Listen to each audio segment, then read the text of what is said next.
بعضكم مرضى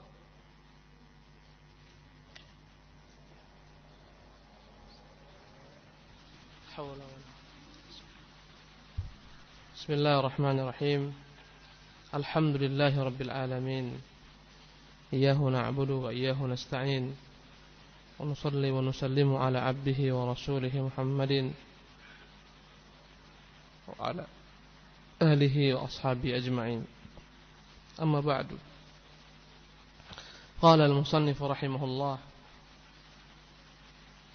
عن ابن عباس قال كان رسول الله صلى الله عليه وسلم أجود الناس وكان أجود ما يكون في رمضان حين يلقاه جبريل وكان يلقاه في كل ليلة من شهر رمضان حتى ينسلخ فيدارسه القرآن فلرسول الله صلى الله عليه وسلم حين يلقاه جبريل أجود بالخير من الريح المرسلة. Berkata Imam Al-Bukhari rahimahullahu taala dari Ibnu Abbas, semoga Allah meridhoinya, dia berkata, kana Rasulullah sallallahu alaihi wasallam ajwadan nas. Berkata Ibnu Abbas, semoga Allah meridhoinya, adalah Nabi sallallahu alaihi wasallam ajwadan nas, sebaik-baik manusia, bil khairi, dengan kebaikan. Hadis ini ikhwan yang dimuliakan Allah Subhanahu wa taala menjelaskan kepada kita tentang Nabi sallallahu alaihi wasallam, bahwasanya beliau adalah ajwadun nas, sebaik-baik manusia. Al-judu, kebaikan, adalah i'ta'u ma yanbaghi liman yanbaghi. Al-judu artinya adalah memberikan sesuatu yang layak kepada orang-orang yang layak menerimanya. Al-jud, kebaikan. Kebaikan itu adalah ketika kita memberikan sesuatu kepada orang-orang yang berhak untuk menerimanya. Dan al-jud itu lebih umum daripada al-infaq. Maka Nabi sallallahu alaihi wasallam adalah orang yang terbaik daripada umat ini. Berkata Ibnu Abbas, kana Rasulullah sallallahu alaihi wasallam ajwadan nas, adalah Rasulullah sebaik-baik manusia. Wa kana ajwad ma yakunu fi Ramadan. Dalam segala sesuatu Rasulullah baik. Dalam semua keadaan Rasulullah baik. Tetapi wa kana ajwad adalah beliau lebih baik lagi ma yakunu fi Ramadan, ketika datang bulan Ramadan. Bulan yang penuh dengan kebaikan. Bulan yang diturunkan padanya Quran. Bulan yang dilipat gandakan padanya amal. Maka Rasulullah SAW ketika datang Ramadan berlipat ganda kebaikannya. Maka ini menunjukkan anjuran untuk memperbanyak amal ibadah di bulan Ramadan, memperbanyak kebaikan di bulan Ramadan. Hina yalqahu Jibril, alangkah baiknya Nabi SAW ketika dia berjumpa Jibril. Wa kana yalqahu fi kulli lailatin min syahri Ramadan, adalah Jibril bertemu Nabi sallallahu setiap malam pada malam-malam Ramadan. Tentunya apa tujuannya? Berkata Ibnu Abbas, hatta yansalikha fayudarisul Quran. Dari awal Ramadan sehingga berakhir Ramadan, maka adalah Jibril fayudarisul Quran, mengajarkan kepadanya Quran. Maka kebaikan Rasulullah SAW ikhwan bersumber daripada ta'ahud bil Quran, bersumber daripada mutalaahnya terhadap Quran, pemahamannya terhadap Quran. Dan adalah Rasulullah SAW setiap tahunnya pada bulan Ramadan bermudarasah, tadarus Al-Quran dengan Jibril setiap malamnya. Tentunya Al-Quran dalamnya segala macam bentuk kebaikan, dalamnya ada perintah, dalamnya ada larangan. Dan ini menunjukkan orang semakin dia belajar semakin baik, semakin dia memahami isi Al-Quranul Karim semakin baik. Maka Rasulullah SAW bertambah-tambah kebaikannya. Pertama karena bulannya bulan Ramadan, bulan penuh kebaikan, bulan diturunkan padanya Quran. Yang kedua karena mudarasatul Quran, karena beliau SAW senantiasa bertadarus Quran dengan Jibril, mengingatkan Jibril mengingatkannya tentang isi Al-Qur'anul Karim. Dan ini menunjukkan keutamaan untuk mempelajari Qur'anul Karim di bulan Ramadan. Bahkan sebagian daripada para ulama-ulama kibar, semisal Imam Malik rahimahullah ta'ala, berbeda dengan kita. Jika datang Ramadan, dia tutup semua kajian. Kita Ramadan baru mulai ngaji. Karena itulah ada waktu untuk datang ke masjid. Ya, adalah para a'immah, para ulama, kalau datang Ramadan, mereka tutup semua kajian. Mereka hanya konsentrasi penuh memahami Quran, membacanya, mempelajarinya. Itu saja kerja mereka. Fayudarisul Quran, maka Jibril bermudarasah mengajarkan Nabi sallallahu alaihi wasallam Quran. Maka ini anjuran untuk mempelajari Quran ketika Ramadan. Saling bertadarus, yang satu mendengarkan, yang satu membaca, yang satu memperbaiki dan seterusnya. Maka ini adalah merupakan keutamaan bulan Ramadan di mana dibacakan padanya Qur'anul Karim. Karena itu ikhwan rahimakumullah, kebiasaan membaca Quran setiap malam tarawih 1 juz itu adalah kebiasaan yang baik. Di mana insyaallah para hadirin, orang-orang yang salat dapat mendengarkan isi Quran selama 1 bulan penuh 30 juz. Karena itulah perkara ini diutamakan sekali dibandingkan orang-orang yang pada bulan Ramadan tidak melebihi daripada bacaan surat pendek yang itu ulang berulang dan seterusnya. Maka ini tidak diutamakan. Apalagi sebagian orang-orang salatnya yang pertama wadduha, yang kedua qulhu, yang pertama nanti alam nasrah, yang kedua qulhu, dan begitulah seterusnya. Maka ini keutamaan untuk membacakan Qur'anul Karim, memperdengarkan semua isi Al-Qur'anul Karim. Fala Rasulullah sallallahu alaihi wasallam hina yalqahu Jibril ajwadu. Maka berkata Ibnu Abbas, maka sesungguhnya Rasulullah sallallahu alaihi wasallam hina yalqahu Jibril, ketika berjumpa Jibril, ajwad, dia lebih baik lagi, bil khairi, dengan kebaikan, minar rihil mursalah, daripada angin yang dihembuskan, daripada angin yang dikirimkan. Maka Rasulullah tabiatnya baik. Dia lebih baik kapan? Ketika Ramadan. Bahkan lebih lagi dia baik ketika berjumpa dengan Jibril ketika mempelajari Qur'anul Karim. Ini semua dampak daripada mempelajari Al-Qur'anul Karim, ikhwan. Makanya insyaallah ta'ala barang siapa yang dia mempelajari Qur'an, memahami isinya, akan semakin berlipat-lipat kebaikannya insyaallah ta'ala. Sekarang kita masuk kepada bab yang kedua. Berkata Imam Al-Bukhari rahimahullah, Kitabul Iman. Kitab Al-Iman. Jadi wahyu itu yang pertama, Kitab Bad'il Wahyi. Kitab bermulanya wahyu. Itu yang pertama. Yang kedua, Kitabul Iman. Maknanya adalah relevansinya antara bab yang kedua dan yang pertama. Setelah turun wahyu maka datanglah iman. Setelah turun wahyu maka datanglah iman. Setelah dibacakan kepada Nabi Al-Quran maka datanglah iman. Dan iman secara bahasa ikhwan rahimakumullah maknanya adalah at-tasdiqul jazim. Pembenaran yang kuat. Sebagian ulama menafsirkan makna al-iman adalah al-iqrar, keyakinan.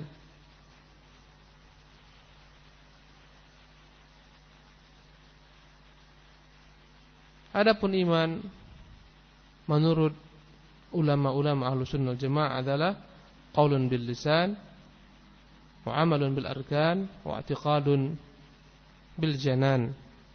Perkataan yang diucapkan dengan lisan, keyakinan yang bersumber daripada hati, dan amalan yang diamalkan dengan seluruh anggota tubuh. Yazidu bit ta'ati wa yanqusu bil ma'siyah. Bertambah dengan berbuat taat, berkurang dengan buat maksiat. Inilah iman. Qaulun bil lisan wa i'tiqadun bil janan wa amalun bil arkan yazidu bit ta'ati wa yanqusu bil ma'siyah.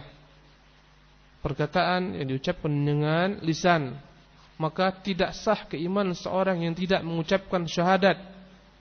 Siapa yang mengimani Islam, meyakininya tapi tidak mengucapkannya, tidak dikatakan beriman. harus ada padanya ucapan.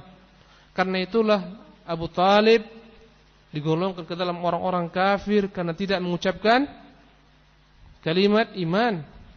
Ketika Rasulullah mengatakan kepadanya, "Ya ammi qul la ilaha illallah," wahai pamanku katakan la ilaha illallah, dia katakan, berkata di sampingnya Abu Jahal, "Atarghabu an millati abika?" Apakah engkau membenci agama bapakmu, agama bapak nenek moyang kita?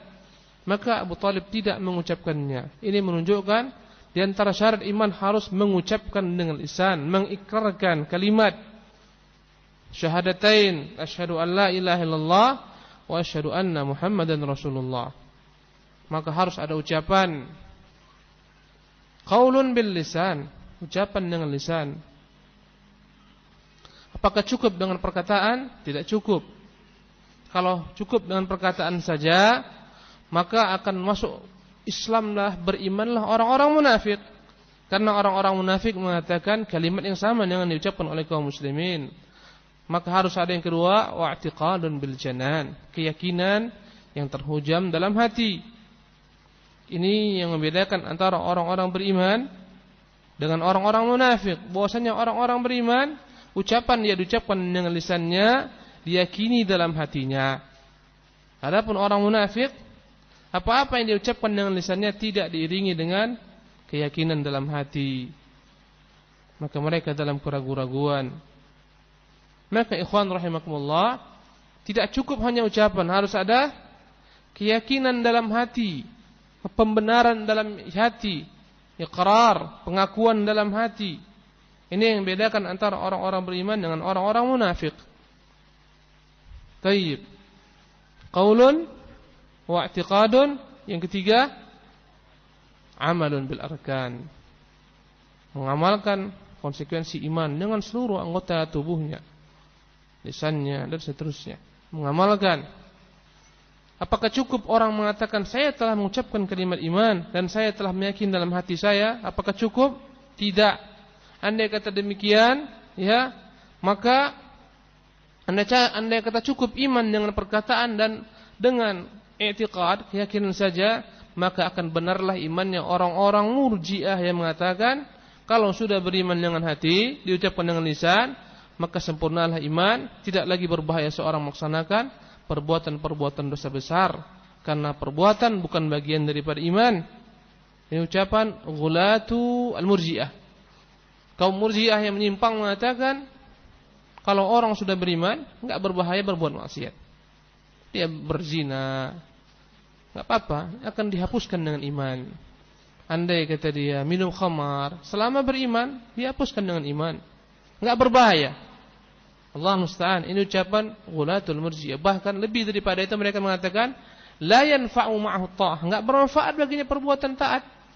Salat tahajud malam-malam, qiyamul lail, tahajud, ya, puasa sunnah, enggak ada manfaatnya.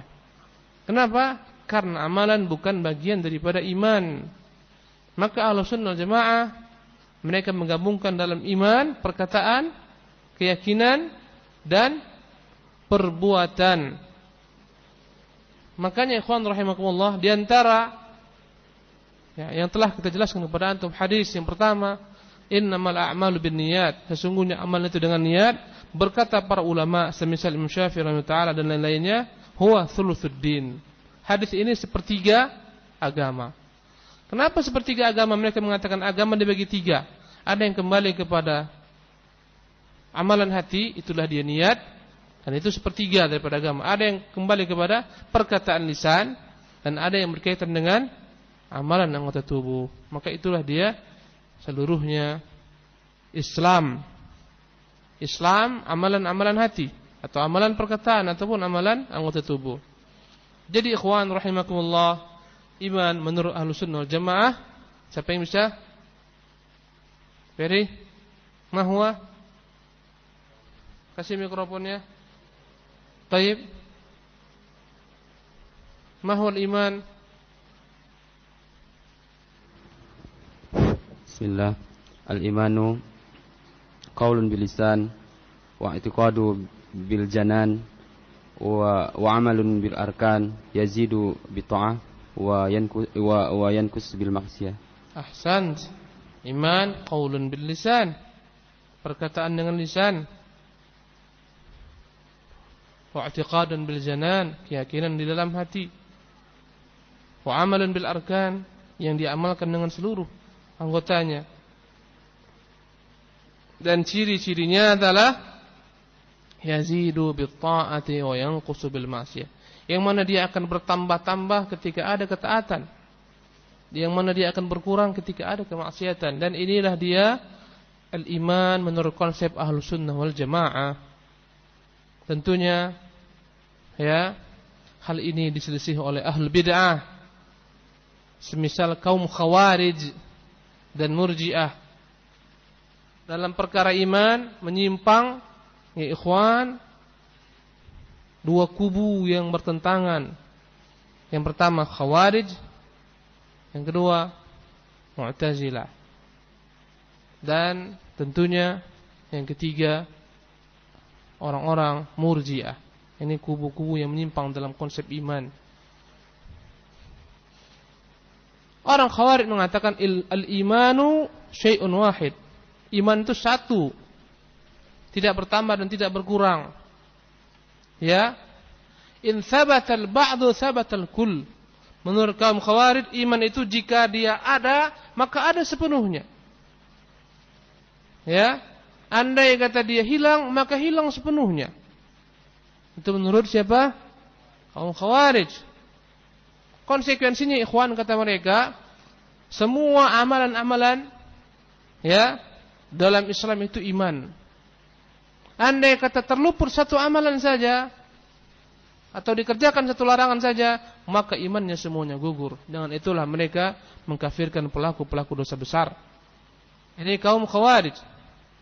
Ya, andai kata hilang sebagian, hilang sepenuhnya.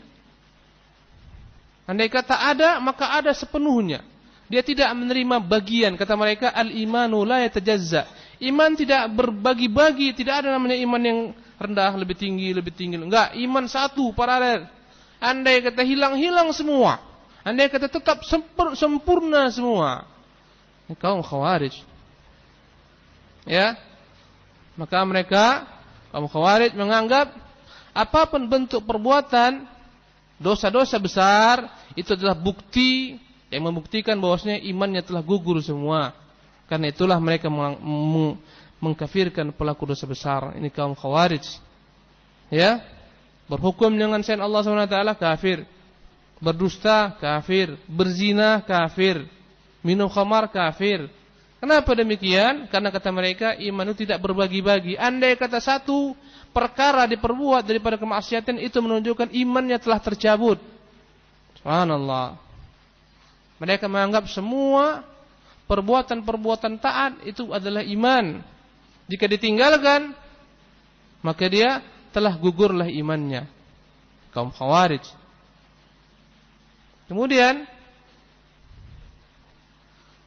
kelompok yang menyimpang yang kedua namanya Murji'ah. Kaum Murji'ah mengatakan, ya, iman itu hanyalah perkataan dan perbuatan. Adapun asal kata Murji'ah dari kata-kata arja'a yurji, artinya yang menunda. Arja'a yurji'u irja'un wa murji'atun. Yang menunda secara bahasa Murji'ah artinya yang menunda. Adapun Murji'ah yang dimaksudkan di sini adalah pemahaman suatu kelompok yang mengatakan amal itu bukan bagian daripada iman. Mereka menganggap iman, dan dalam hal ini kaum Murji'ah berbeda-beda. Yang paling ekstrim mengatakan iman cukup dengan ma'rifatullah, mengenal Allah sebagai Tuhan, itulah iman. Ya, pemahaman Ghulatul Murji'ah, iman hanyalah ma'rifatullah, mengenal Allah bahwasanya Dia Tuhan pencipta, maka itulah iman. Dialah pencipta alam semesta, pengatur alam semesta, inilah iman. Ini pemahaman Ghulatul Murji'ah. Masuklah dalamnya Jahmiyah. Jahmiyah berpandangan, pengikut Jahm bin Safwan, iman itu hanyalah mengenal Allah. Maka dalam pemahaman ini, ikhwan, iblis pun dianggap beriman karena iblis mengenal Allah Subhanahu wa ta'ala. Maka iblis pun dianggap beriman karena iblis mengatakan wa fa bi'izzatika la ughwiyannahum ajma'in. Demi kemuliaanmu ya Allah, aku akan menyesatkan mereka semua. Maka iblis mengakui Allah Subhanahu wa taala yang menciptakan dirinya. Khalaqtani min nar, engkau telah menciptakan aku dari api. Wa khalaqtahu min tin, engkau telah menciptakan dia Adam daripada tanah. Ini menunjukkan iblis mengakui Allah sebagai pencipta, maka dia telah beriman. Ini konsekuensinya. Ya, iman menurut pemahaman yang nyimpal di antara mereka cukup dengan mengenal Allah. Akar pemahaman ini ikhwan melahirkan sikap-sikap ekstrim bahwasanya agama cukup dengan mengingat, enggak perlu salat. Ya. Kata mereka, cukup ingat-ingat saja sudah salat itu. Apa kata mereka itu bahasanya? Eling-eling lah, eling-eling wae wis. Berimanlah itu dah. Ingat-ingat aja cukup lah beriman. Bahkan mereka mengambil sebagian ayat, wa aqimis sholata lidzikri.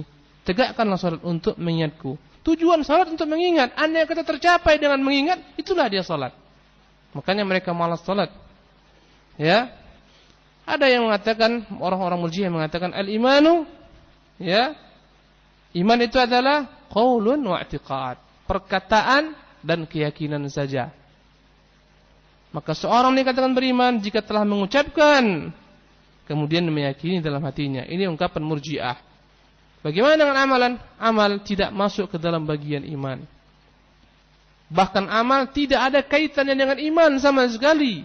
Karena itulah mereka mengatakan orang yang beriman enggak penting-penting kali amal baginya itu, enggak penting, enggak akan menambah imannya karena iman pun menurut mereka juga satu bagian. Menurut kaum Murji'ah iman satu juga.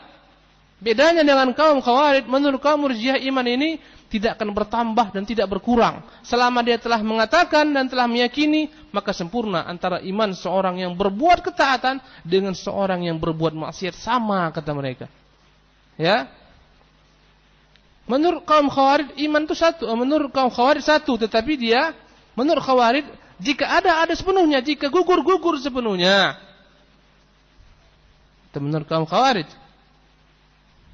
Menurut kaum Murji'ah iman itu satu juga, paralel dia. Tidak bertambah dan tidak berkurang. Andai kata telah terwujud dalam seseorang iman dalam bentuk perkataan maupun apa yang kedua? Keyakinan, maka sempurnalah imannya. Ya, orang yang sholatnya rajin dengan orang yang sholatnya biasa, dengan orang yang tidak sholat, semua sama menurut pemahaman ini. Ya, inilah pemahaman Murji'ah yang mereka mengeluarkan daripada iman amal.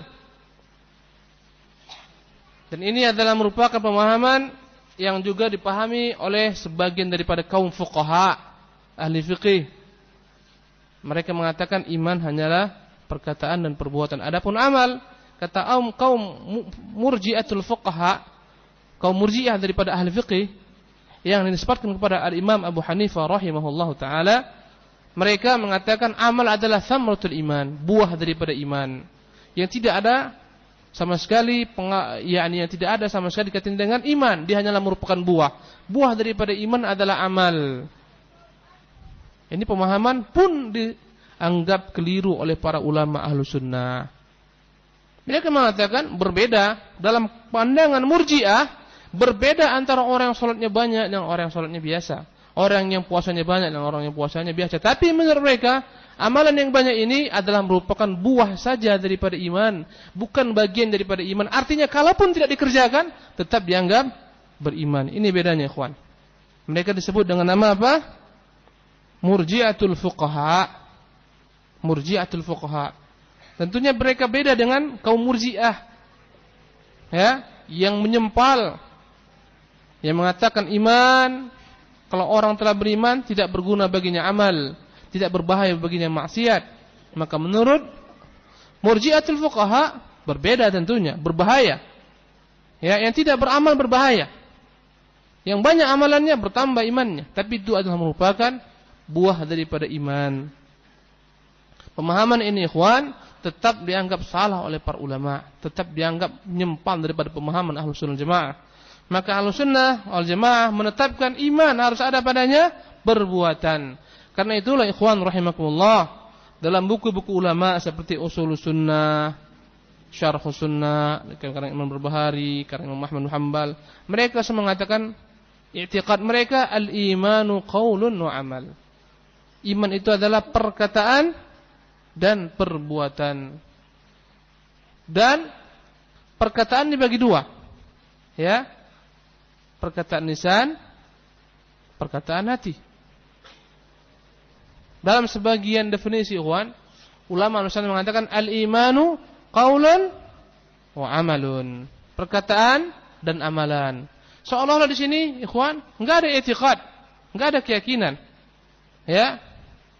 Dalam kitab Ushul Sunnah Imam Ahmad mengatakan qaulun wa amal, perkataan dan perbuatan. Jika kita tanyakan kepada mereka, wahai para ulama, mana i'tiqad, mana keyakinan? Maka mereka pecah lagi. Perkataan dibagi dua. Lisan, perkataan hati.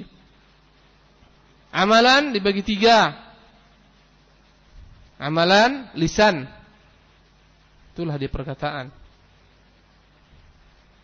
Kemudian amalan hati. Itulah di i'tiqad. Yang ketiga, amalan anggota tubuh. Jadi masuklah dalam amal ini perkataan, dalam amal ini perbuatan hati, amalan hati. Perkataan lisan, perkataan hati. Amalan lisan, amalan hati, amalan anggota tubuh. Jadi lengkaplah semuanya ada pada iman.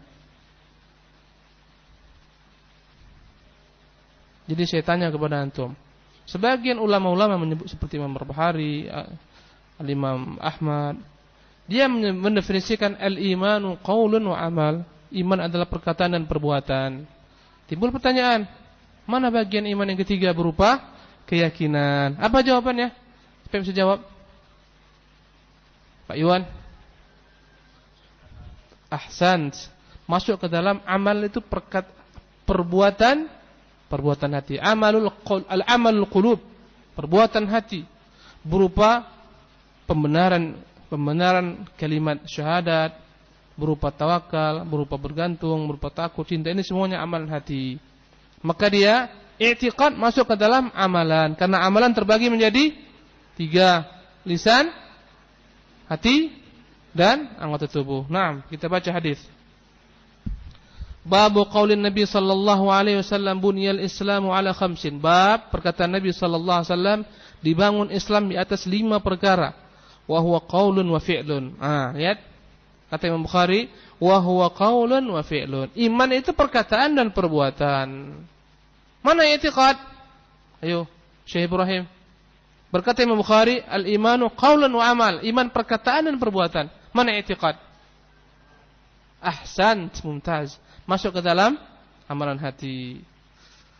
Wa yazidu wa yanqus. Dan dia bertambah-tambah dan dia berkurang. Subhanallah. Inilah dia i'tiqad Imam Bukhari rahimahullah ta'ala. Dan ini pula i'tiqad Ahlus Sunnah. Bahwasanya iman itu bertambah dan bisa berkurang. Kata Khawarij enggak bisa bertambah. Jika hilang sepenuhnya. Jika sempurna semuanya. Kata kaum Khawarij. Ya. Kata kaum Murji'ah, iman enggak bisa bertambah, enggak bisa berkurang, sama dia semua. Andai kata telah mengucapkan dan telah meyakini sempurna sama, enggak akan pernah berbeda-beda. Imannya Jibril akan sama dengan imannya orang fasik. Nauzubillah min dzalik. Ini perkataan kaum Murji'ah. Yazidu wa yanqus. Dia bertambah dan dia berkurang. Qala Allah Ta'ala. Sekarang Al-Imam Al-Bukhari mendatangkan dalil bahwa iman itu bertambah. Allah berfirman, liyazdadu imanan ma'a imanihim, agar bertambah iman mereka. Ya, iman sebagian mereka di atas sebagian lainnya. Wazidnahum huda, dan kami tambahkan bagi mereka petunjuk kami. Bertambah petunjuk, bertambah iman. Wa yazidullahu alladhina ihtadaw huda, dan Allah menambahkan orang-orang yang mendapat petunjuk hidayah. Tidak dapat hidayah, Allah tambahkan hidayah. Subhanallah. Makanya ikhwan rahimakumullah, setiap saat kita mengucapkan ihdinas siratal mustaqim, tunjukilah kami Allah ke jalan lurus. Ihdina, tunjuki kami. Apakah kita tersesat? Tidak, insyaallah. kita di atas kebenaran insyaallah. Kenapa kita meminta kepada Allah Subhanahu wa taala hidayah? Bukankah kita telah berada dalam hidayah? Kita katakan ya, tapi kita bermohon kepada Allah agar menambah hidayah ini dan menambahnya. Jadi kita meminta setiap hari ihdinas siratal mustaqim, bukan artinya kita dalam kesesatan, tapi kita memohonkan kepada Allah tambahan hidayah. Subhanallah. Wa yazdadul ladzina amanu imana, dan bertambah imannya orang-orang beriman. Ayyukum zadathu hadhihi imana. Jika turun ayat, berkata orang-orang beriman, siapa di antara kalian bertambah imannya dengan ayat ini? Fa ammal ladzina amanu fazadathum imana. Adapun orang-orang yang beriman, bertambah-tambah iman mereka. Wa qawluhu jalla dzikruhu fakhshawhum fazadahum imana. Ketika berkata orang-orang kafir kepada orang-orang beriman, takutlah kepada mereka musuh-musuh yang banyak, maka semakin bertambah pula iman orang-orang beriman. Wa qawlu ta'ala wa ma zadahum illa imanan wa taslima. Tidaklah bertambah kepada mereka kecuali keimanan dan taslim, berserah diri kepada Allah Subhanahu wa taala. Wal hubbu fillah wal bughdhu fillahi minal iman. Cinta fillah, cinta karena Allah, ya. Wal bughdhu fillah, benci karena Allah, minal iman, bagian daripada iman. Ini ikhwan, semuanya menunjukkan bahwasanya iman itu bertambah. Timbul pertanyaan, antum mengatakan iman bertambah dan iman berkurang. Ini semua ayat hanyalah menyebutkan tambahan iman. Mana yang berkurang iman? Ayo, siapa yang jawab? Coba antum lagi perhatikan. Semua ayat yang saya bacakan hanyalah menunjukkan tentang bertambahnya iman. Mana ayat yang menjelaskan berkurangnya iman? Apa jawaban kita? Jawab. Ini semua ayat, semua dalam Al-Quran enggak ada yang menunjukkan berkurangnya iman, tapi bertambahnya iman. Dalam Al-Quran enggak ada hadis yang menjelaskan, tidak ada satu potong pun ayat yang menjelaskan berkurangnya iman, yang ada bertambahnya iman. Silahkan. Tadi kita katakan bertambah dan berkurang, mana berkurangnya? Nah, tafadhal Ustaz Supomo. Kasih mikrofon dulu.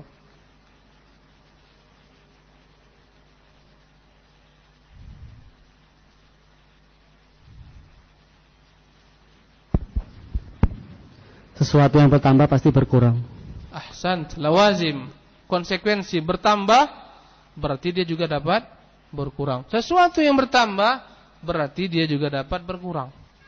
Itu konsekuensinya. Maka ikhwan rahimakumullah, mafhumnya ketika iman itu bisa bertambah berarti bisa berkurang. Ya, itu mafhumnya. Maka tidak ada ayat yang menjelaskan tentang iman itu berkurang. Tapi konsekuensi andai kata iman itu bertambah, berarti dia juga dapat berkurang. Nanti akan dijelaskan di sini cabang-cabang keimanan, ya, insyaallah taala. Wal hubbu fillah, cinta kepada Allah itu bagian daripada iman. Apa makna al hubbu fillah? Cinta kepada Allah. Cinta karena Allah. Al hubbu fi dalam, fillah dalam Allah, maksudnya dalam agama Allah Subhanahu wa taala. Al hubbu fillah. Al hubbu dibagi tiga. Al hubbu dalam Islam dibagi tiga. Pertama al hubbu fillah, yang kedua al hubbu lillah, yang ketiga al hubbu ma'allah. Siapa yang bisa ngulangi? Pertama, fadhal. Fillah, lillah, ma'allah. Tiga. Yang satu kufur dan syirik. Yang satu kufur dan syirik. Yang mana yang kufur? Yang mana yang syirik? Al-hubbu ma'allah. Mencintai sesuatu ma'allah, bersama mencintai Allah Subhanahu wa taala. Ini syirik. Cinta ibadah. Cinta ibadah haruslah untuk Allah. Ya. Karena cinta daripada jenisnya, ada namanya cinta ibadah, ada namanya cinta jibillah. Cinta jibillah adalah cinta yang telah terpatri dalam hati manusia karena merupakan yakni ketentuan Allah, fitrahnya manusia. Ini cinta jibillah, cinta kepada anak, cinta kepada istri, ya, cinta kepada harta, Ini cinta yang jibillah. Bolehkah seorang mencintai anak dan istrinya? Boleh enggak? Boleh. Bolehkah kita mencintai orang kafir yang berbuat baik kepada kita? Kita cintai dia karena kebaikannya? Bukan karena agamanya, kebaikannya. Tiap hari dia kasih antum ada makanan, dia berikan makanan baik kepada antum, dan dia kafir. Dan orang secara fitrah mencintai orang yang berbuat baik kepadanya. Antum tenggelam kelelep, dia bantu antum, tolongnya. Kafir dia, ya kan? Antum gak ada uang, dia pinjamkan uang, kadang dia beri. Boleh? Taqayyart? Boleh atau gak boleh? Mana antum ini? Antum beri dia karena dia baik, antum baik juga sama dia. Karena dia berbuat baik, antum buat baik sama dia. Ada makanan, antum berikan. Ini Pak makanan, tetangga antum kafir. Boleh? Hah? Insyaallah ta'ala boleh. Dan itu telah disebutkan oleh Syekh Fauzan. Dr. Shalih Fauzan hafizahullah ta'ala menyebutkan. Ini tidak bertentangan dengan makna membenci orang-orang kafir. Karena ini adalah merupakan kecintaan yang kembali kepada jibillah, insting manusia. Sedangkan antum hewan saja mencintai orang yang berbuat baik kepadanya, apalagi manusia, apalagi kita. Enggak mungkin antum tolak orang berbuat baik kepada antum berbuat baik. Kafir kau, enggak mungkin. Pasti antum dan diri antum ada rasa apa? Cinta kepada kebaikannya, bukan karena agamanya. Jadi ikhwan rahimakumullah, yang dikatakan kufur, syirik, al-hubbu ma'allah, mencinta sesuatu bersamaan dengan mencinta Allah SWT dalam hal ibadah. Ini dia kufur. Ya, sebagaimana cintanya orang-orang kufar kepada berhala-berhala mereka, cintanya orang-orang Quraisy kepada berhala-berhala mereka, sebagaimana mereka mencintai Allah. Orang Quraisy mereka mencintai Allah, tapi juga mereka mencintai berhala-berhalanya. Ya, adapun orang-orang beriman, mereka lebih besar kecintaan mereka kepada Allah Subhanahu wa taala. Walladzina amanu asyaddu hubban lillah. Adapun orang-orang beriman, mereka lebih kuat kecintaannya kepada Allah Subhanahu wa taala. Maka al-hubbu ma'allah hukumnya syirik dan kufur. Kecintaan kepada istri, kepada anak, ya, itu adalah hal-hal yang wajar, hal-hal yang sah kepada orang tua, selama tidak bertentangan dengan kecintaan kepada Allah Subhanahu wa taala. Jika berhadapan, maka kecintaan kepada ini semua harus mengalah. Dalam peperangan, andai kata anak kita kafir wa'iyadzan billah, jihad, ketika itu walaupun dia anak kita berhadapan dengan kita, maka dia musuh. Ya, Abdullah bin Ubay bin Salul punya anak namanya Abdullah juga, cinta kepada orang tuanya karena dia orang tua, tapi benci kepada orang tuanya karena kemunafikannya. Sampai-sampai dia bilang, ya Rasulullah, kedengar orang tuaku mau dieksekusi mati oleh dirimu. Jika itu benar, biar aku yang penggal kepalanya. Aku khawatir kau serahkan kepada orang lain, aku melihat pembunuh ayahku, muncul kecemburuanku, muncul kebencianku, kubunuh dia, akhirnya aku masuk neraka gara-gara membunuh orang muslim. Biar aku aja yang bunuh dia. Ini adalah merupakan kesempurnaan cinta. Ya, cinta kepada istri, cinta kepada ibu, cinta kepada orang tua, fitrah. Tapi andai kata bertentangan dengan kecintaan kepada Allah, ketika mereka memerintahkan kita berbuat maksiat, melanggar syariat Allah SWT, maka kita harus campakkan semuanya.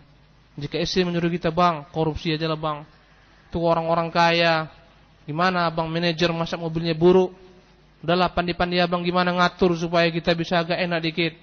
Harus ngalah. Orang tua mengatakan kufur, ngalah. Kata Allah, wa in jahadaka ala an tusyrika ma laysa laka bi'ilmun falati'huma. Andai kata keduanya memaksakan kepadamu untuk berbuat kesyirikan dalam perkara-perkara yang kau tidak memiliki ilmu padanya, jangan patuhi keduanya. Ya, inilah makna ayat la tajidu qauman yu'minuna billahi wal yawmil akhir wa duna man hadallah. Enggak pernah kau dapat satu kaum yang mereka mengaku beriman kepada Allah, beriman kepada hari akhirat, mencintai orang-orang yang musuh Allah Subhanahu wa taala, kecintaan dalam agama. Kecintaan dalam agama. Andai kata istri antum ahlu kitab, contohnya Nasrani, dia Nasraninya, boleh menurut jumhur ulama. Bagaimana istri kita enggak kita cintai? Pasti kita cintai dia. maka boleh mencintai istri walaupun dia ahli kitab. Ini kecintaan fitrah. Mencintai anak, mencintai orang tua, fitrah. Tapi ya, makanya ikhwan, cinta itu terbagi-bagi dalam diri kita. Ini cinta agama, ini cinta fitrah. Cinta fitrah dimaafkan selama tidak bertentangan dengan kecintaan kepada Allah Subhanahu wa taala. Tidak akan mungkin orang dapat mengingkari fitrahnya, membenci ayahnya, membenci ibunya, membenci orang-orang yang berbuat baik padanya, mustahil. Jadi ini cinta yang syirik. Adapun yang kedua, al-hubbu fillah. Cinta fillah, di dalam mencintai Allah Subhanahu wa taala. Sering kita mengatakan, ya akhi, uhibbuka fillah. Aku mencintaimu fillah, dalam Allah Subhanahu wa taala. Maksudnya dalam agama Allah Subhanahu wa taala. Makna al-hubbu fillah, ya, mencintai sesuatu itu karena dia adalah merupakan perkara yang dicintai Allah. Inilah al-hubbu fillah. Al-hubbu fillah. Untuk antum mencintai saudara antum bukan karena dia gagah, bukan karena dia ganteng, bukan karena dia kaya. Ya, antum mencintainya karena dia orang saleh dan Allah mencintai kesalihan. Maka antum mencintainya fillah. Membenci, ada orang-orang benci karena ya persaingan bisnis, persaingan gak sehat, benci dia. Ada yang membenci seorang karena Allah. Maksudnya apa? Orang ini telah berbuat perbuatan yang membuat Allah murka dan benci kepadanya. Karena Allah membenci perbuatan tersebut, maka aku pun membencinya. Ini benci karena Allah, dan ini bagian daripada iman. Jadi ini makna al-hubbu fillah, mencintai sesuatu dalam agama Allah SWT. Yang ketiga, al-hubbu lillah, mencintai sesuatu karena Allah. Mencintai Nabi lillah, karena ini ibadah, kita mencintainya ibadah. Ibadah ini haruslah untuk Allah Subhanahu wa taala. Ya, al-hubbu lillah. Mencintai Rasul, kita mencintainya untuk Allah. Mencintai orang-orang saleh, kita beribadah mencintai orang-orang saleh. Dengan ibadah ini kita harapkan Allah Subhanahu wa taala memberikan kepada kita balasan. Ya. Mencintai orang saleh bisa fillah, bisa lillah. Fillah, kita cintai dia karena Allah mencintainya. Lillah, karena kecintaan kita ini amalan yang kita peruntukkan untuk Allah SWT, karena Allah telah memerintahkan kita untuk mencintai orang-orang beriman. Jadi namanya al-hubbu lillah. Fillah walillah. Kira-kira antum paham? Paham atau enggak paham? Hah? Insyaallah kita akan lanjutkan di hari esok. Aqulu qouli hadza wa astaghfirullah li wa lakum wa atubu ilaih. Wa sallallahu wa sallam ala nabiyyina Muhammadin wa akhiru alhamdulillahirabbil alamin. Wassalamualaikum warahmatullahi wabarakatuh.